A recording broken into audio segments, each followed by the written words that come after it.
What's up, everybody? Welcome back to Miles TV. Today we are reviewing a new podcast. It is called Jesters of Ravenloft. And we're not going to do an episodic review. That is too much. They have too many episodes. How many episodes they got? I think it's well over 70. And I'm not trying to play the catch-up game. We did that one time with Power Word Fail and never again. But anyway, Jesters of Ravenloft. I found this on a whim, just started using Spotify, and Spotify recommended me this, and I was just like, why not? So, first thing I will say is the right ambiance is created with such music. And I feel like this is why I love Homebrew and the Homebrew Network. If you haven't checked out the Homebrew Network, go check them out. They're like one of my favorite podcasting people, D&D related things. But when I first started the Homebrew, I started their main channel, Obsidian, I don't know, I forget what it's called, but their main channel, and it was pretty bad. The audio was pretty bad, but they had the ambiance down packed. There was some background music will change a lot for your listeners, and sometimes there's nothing wrong with just hearing the players talk, but sometimes you just got to have that immersion. You want to be immersed in the audio drama, the audio feel. I know it's a D&D, actual play D&D podcast, but having a sound design guy goes a long way.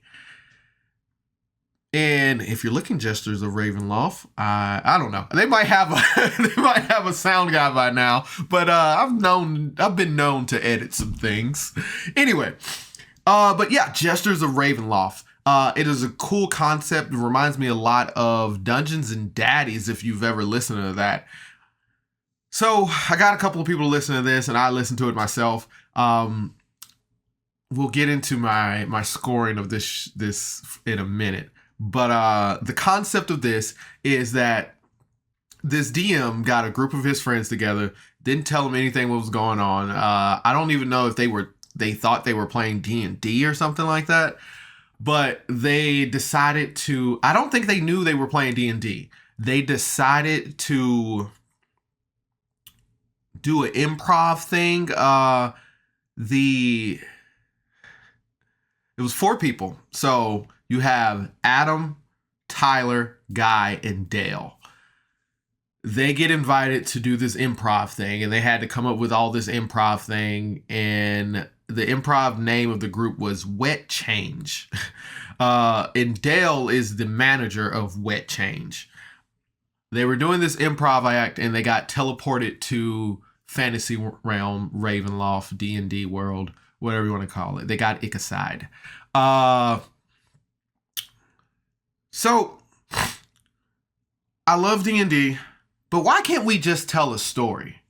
Why can't we just why does we have to do the me everyday life get teleported to D&D Fantasyland? Why can't we just know the story about the Lich King and these 4 heroes that came to beat him?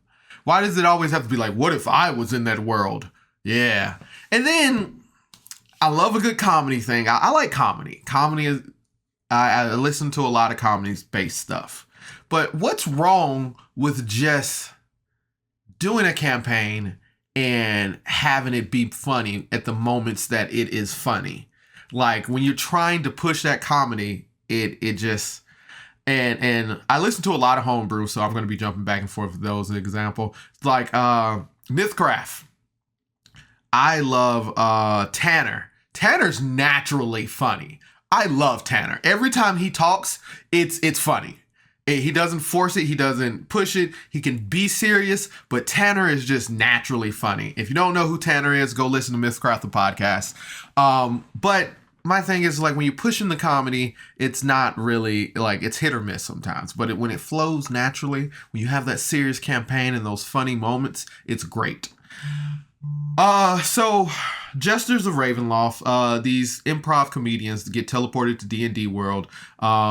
They're summoned by this god named Ezra.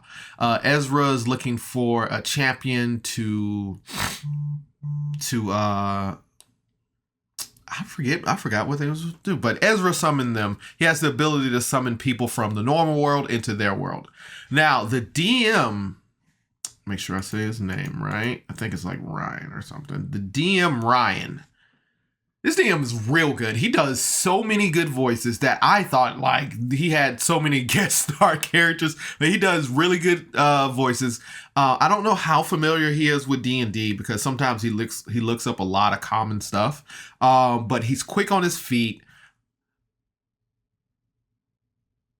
He's just a great DM, and I told one of my friends, I was like, he's really up there with Brennan and Matt Mercer. But I really love him. He's great. He does a good job. Ryan, whatever. Ryan, he does a good job. Go check him out. Jesters of Ravenloft. So, the ambiance isn't there. You just listen to these guys talk. And at first, I didn't like it because I was just like, something's missing and I can't tell what. But I am now on episode 25 of this podcast. I have thoroughly enjoyed it as a podcast, D&D actual play podcast. I wish the comedy wasn't so forced.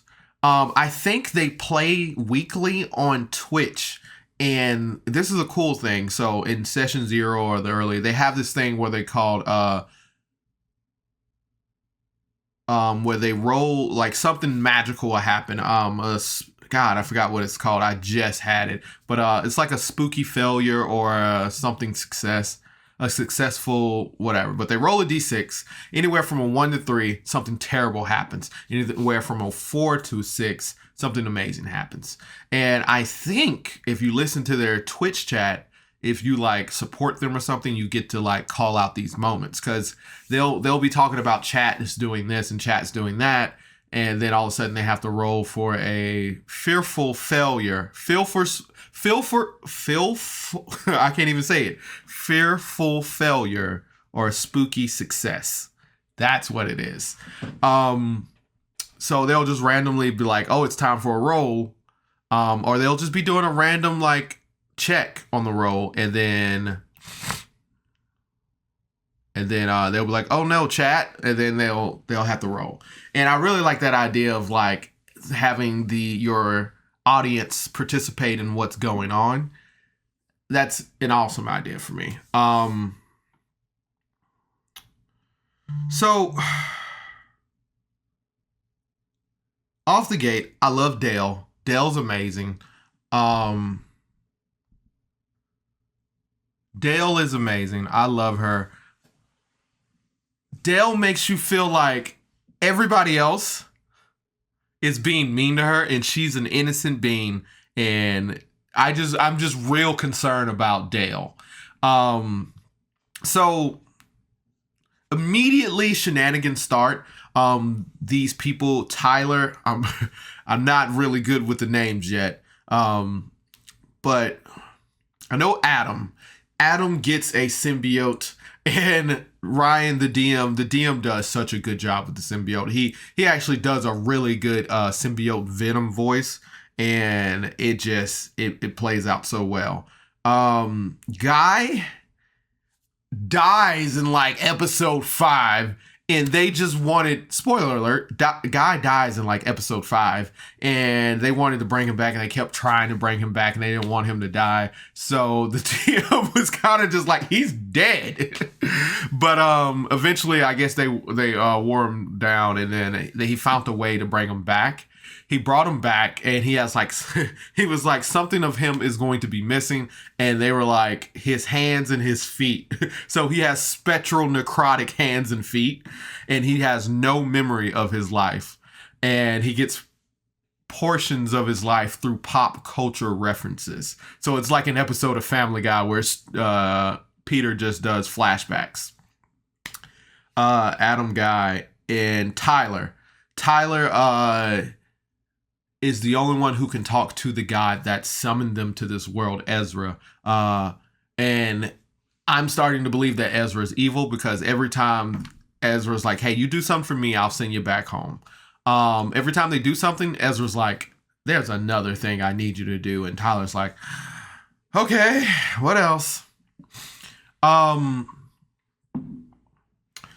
So another thing is,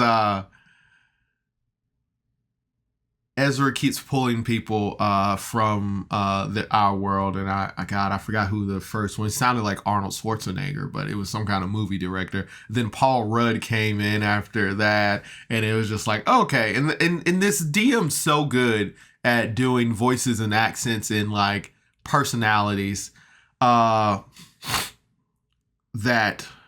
I'm thoroughly impressed with the DM. I can't sing that praises enough. But